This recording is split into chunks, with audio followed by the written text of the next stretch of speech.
আল্লাহু আকবার। জানাজার নামাজের পর সম্মিলিত মোনাজাত করা কি? ক সুন্নত, খ মুবাহ, গ বিদআহ, খ মাকরুহ। জি আলহামদুলিল্লাহ, এর উত্তর হবে গ বিদাত। লক করে দেব। জি লক করে দেওয়া হোক গ বিদাত।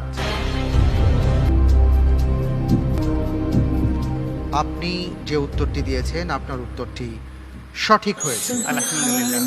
আলহামদুলিল্লাহ। আসলে সুন্নাটা কি যদি একটু বলে দেন আপনি। ধন্যবাদ আপনাকে। জানাজার সালাতের পর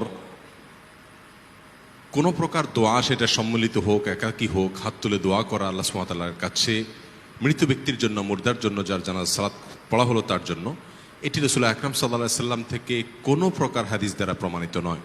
এমনকি কোনো দুর্বল সূত্রে হাদিসও এক্ষেত্রে পাওয়া যায় না। আর এই জন্য পৃথিবীর প্রায় সকল মত পথের প্রসিদ্ধ যতগুলো বলয় আছে মুসলিমদের, তার সকল ওলামা একরামের ঐক্যমতেই এই বিষয়টি বিদআত। মজার বিষয় হলো, কয়েকটি বিষয় আছে যে বিষয়গুলো খুব হাতে গোনা, এগুলো বিদআত হওয়ার ব্যাপারে প্রায় মতপার্থক্য নেই বললেই চলে। আরব অনারব প্রায় সমস্ত সার্কেলের ওলামা একরামের দৃষ্টিতেই বিদআত।